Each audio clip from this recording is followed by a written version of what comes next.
Hello and welcome to another video. In today's video I wanted to look at Froslass as a closer in the Open Great League. Because there are so many steel types in the Great League and Froslass is weak to those, I've chosen to go with Medicham in the lead and then Umbreon to try and lure out the steel type, specifically Bastiodon, so Froslass is going to have a lot of play in the back. There are a few core breakers to this team. You are ABA weak to Trevenant, but I think that is quite playable, and even more, Sableye is very bad, but that is not impossible. I'm going to show you a few examples of how you can play your way out of those matchups.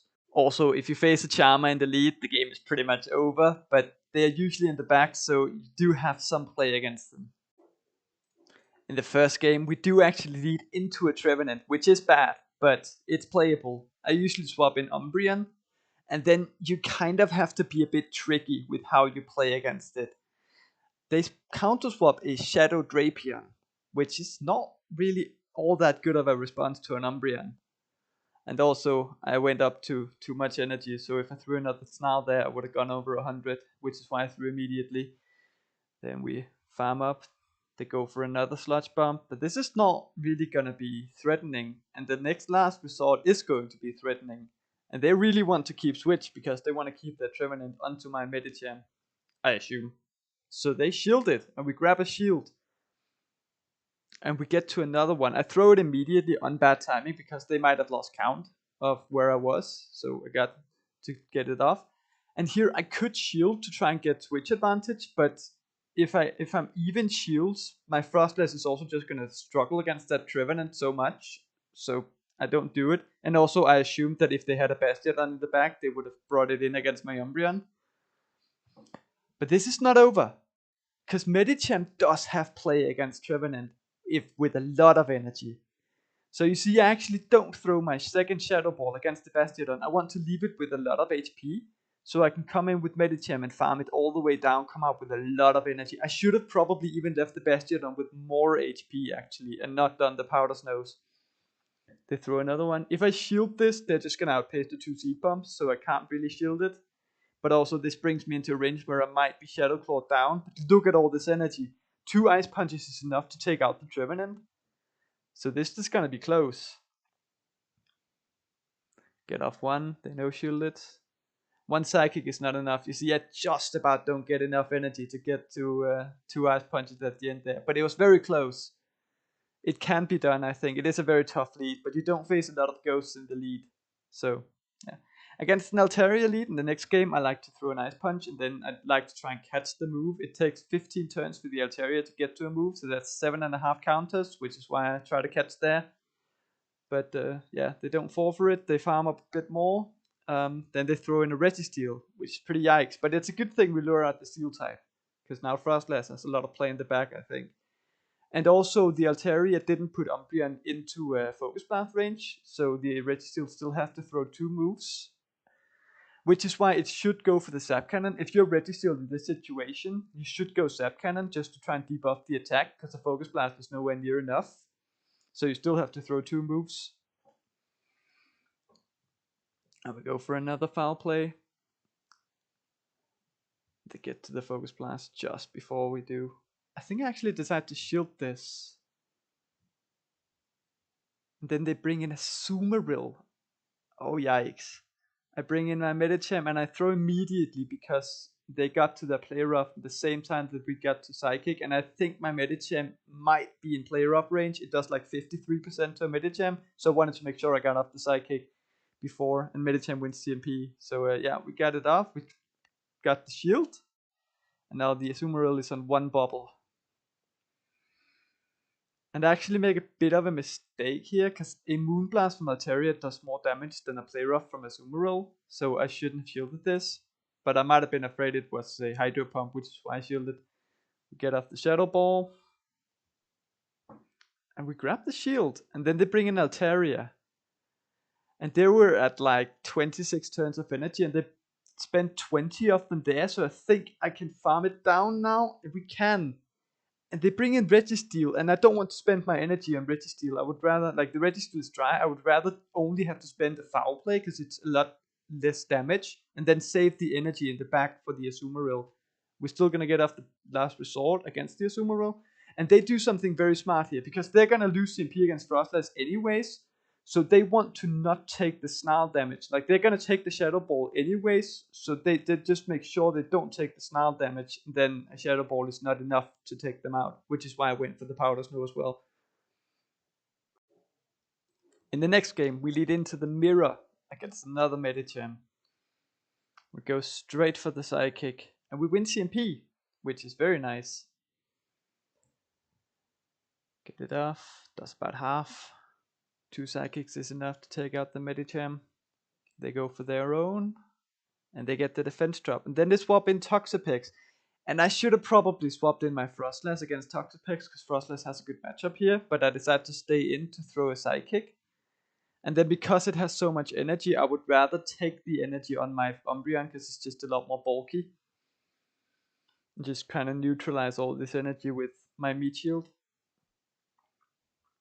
It takes 10 poison jabs for the first large wave, and then 9 for the second one for Toxapex.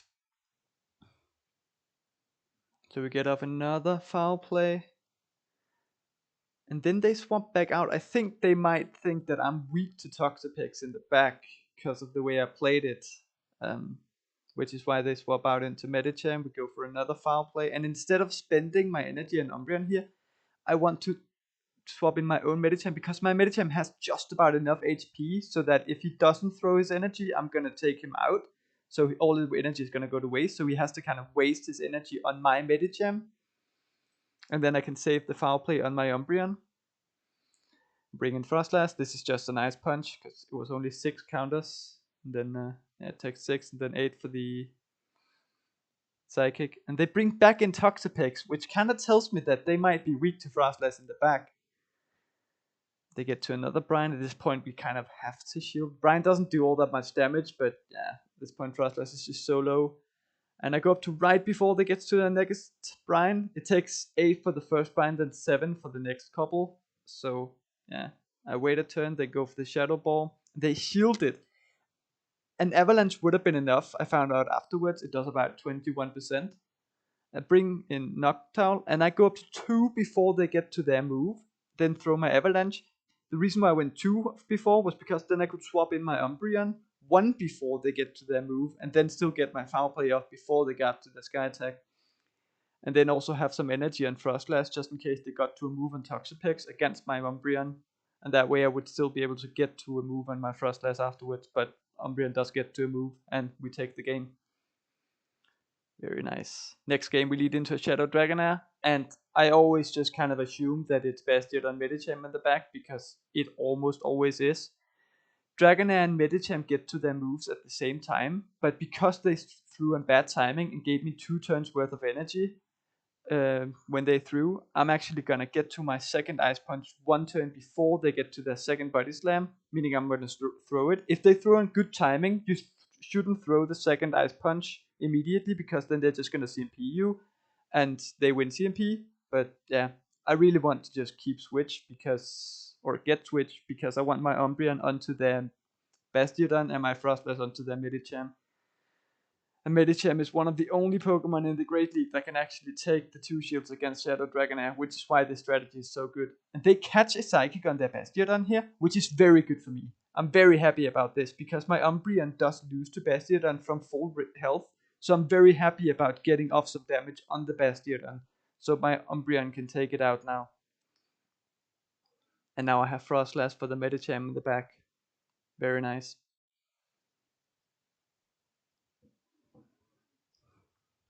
Just throw Stone Edges and Foul Plays. This is a very interesting matchup. If you need a nap, now would be a good time.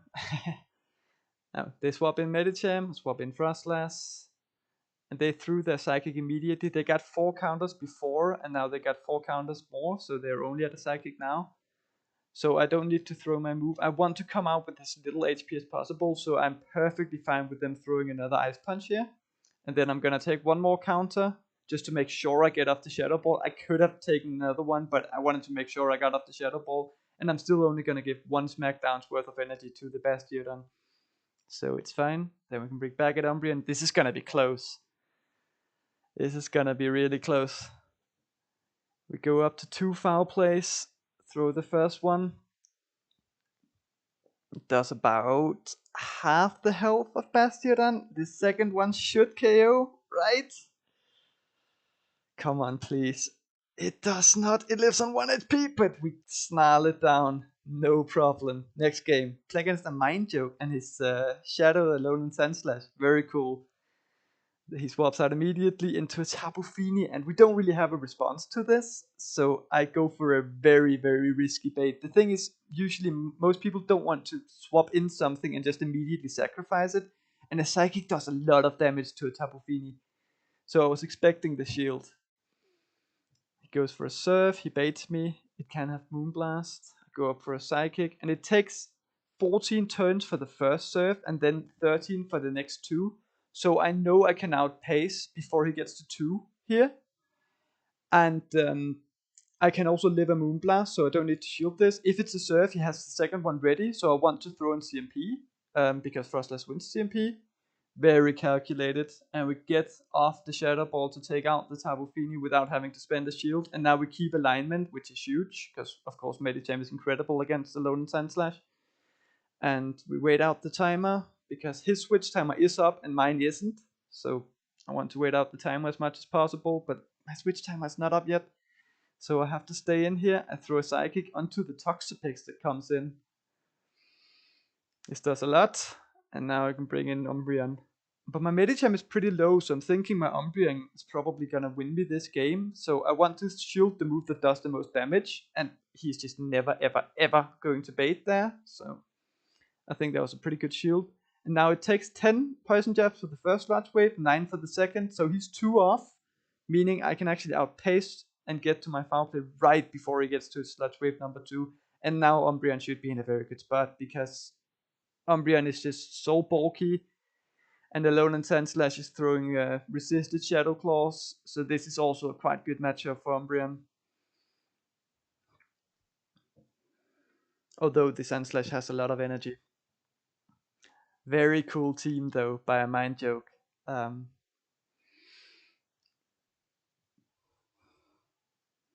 I think a foul play is just enough at this point.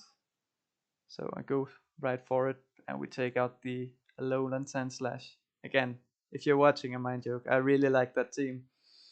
Next game, we lead into Toxapex. Medicham wins the Zero Shields here, so I usually like to go for that. But he tries to catch a Psychic on his Sableye, which is amazing, because now we can swap into Umbreon. Goes for a move. And I mean, I don't know, this is just a bad play by him, I think, because I don't think Umbreon shields enough for that bait to be valuable. I really don't think you should try and bait an Umbreon with the Sableye, but he does. And the second time around, I'm thinking, I've shown him that I don't want to shield my Umbreon, so he's not going to bait again, but he does. The reason why I shield my Umbreon is because I'm expecting a Trevenant in the back, so I want to get out of this matchup at some point to save my Umbreon for the Trevenant. But now he gives me his second shield, meaning my Froslass is going to be a shield up against his Trevenant in the back, and I'm fine with that. I'm still going to outpace the Sableye and be able to take it out with the Umbreon here, but then he swaps in Toxapex. And again, I'm expecting the Trevenant in the back, so I just want to keep Medicham on Toxapex, Umbreon on Sableye, and Froslass on Trevenant, and I believe I'm going to be able to do that. It takes 10 for the first sludge wave, and then after that it takes 9 for the brine, so I go up. Oh no, it takes 7 for the brine, so I go up to as he gets to it and throw some CMP. And yeah, at this point I just want to keep alignment again. The Sableye is on 3 out of 6, so it's on 5 now, meaning it's 1 away, so I go straight into my Umbreon and throw the foul play immediately. And then I swap my Froslass immediately, because I'm just expecting that Trevenant. And up a shield, Froslass is just going to win this. Froslass also wins the Zero Shields against Trevenant. Next game, we lead into a Sableye. You have to be very, very, very tricky to have a chance here. We swap in Umbreon. And they swap in Bastiodon. This is very, very yikes, because we're not going to be able to grab a shield in this matchup. Meaning we have to try and get an advantage some other way. How the hell does Medicham and Froslass stand a chance against Sableye in the back, you might ask? Well, let me show you. After we've seen these two just throw 1,000 moves against each other for I don't even know how long. This is again a very, very exciting matchup in the Great League. I love Bastiodon. This is how. I don't throw any more moves. I want to leave the Bastiodon with as much health as possible. I should have probably even left it with more. So instead of throwing my foul plays, I decide to just leave it with more health. Bring in Medicham. He's obviously gonna bring in his Sableye after this. But Medicham with some energy can actually put in quite a dent on the Sableye. It is a bad matchup, obviously. But if there's something in the back that's weak to Froslass, we might have some play here. Because we get to a second Ice Punch, and at this point, Sableye is actually going to be quite low. And he has to throw a foul play. He is one away from his next foul play, so no point in shielding. Bring in Froslass, he gets to another foul play. This is a bad situation, but again, there might be something in the back Froslass can handle. If there is, we might have some play. He stays in, and then swaps in his Registeel. So no, there is absolutely no play. If it's not double steal in the back, there might be some play, but like double steal backline is always going to be bad for this team, so Sableye double steal is just terrible. I would not recommend usually being this ABA weak to a specific Pokemon, but Sableye is very uncommon in the leads. Most of them are on the save swap, and we have a good response to it on the save swap. And even if you see it on the leads, it can, like, it's very tough, but I think it is possible to overcome it if the backline is, well, not double steal. You see, get up to 24, 63 elo. That was the last battle, by the way. Overall, I think this was actually a very good team. Of course, if you faced a lot of ghost types in the lead, don't use this team, but I did end up going 10-5 with it, with like against a lot of good opponents, so I think it was pretty good. I have chosen for the fun fact of the day to give you a few other similar team ideas, one of which being Swampert Double Ice. And a good matchup to be aware of with this one is that with 2 Powder Snow's advantage, you do win the 1 shields against Stunfisk, and you're also able to win the 0 shields depending on IVs. The way the team works is you use Froslass to lure out the Steel type, and then you have Alolan Ninetales in the back. With Powder Snow, you can also use Shadow Alolan Ninetales. The second team is the team that inspired this team, which AXN used to reach number 1 in the world last season. It's Medicham, Umbreon, and Charizard. Exactly the same idea, just use Umbreon to lure out the Bastiodon so Charizard can sweep in the back. He's using regular Charizard for some reason, I don't know why, but if he has a reason for it, it's probably a good reason because he's very good at the game. Other than that, thank you for watching. If you like what you see and you feel like you learned something, subscribe to the channel, and I hope to see you next time.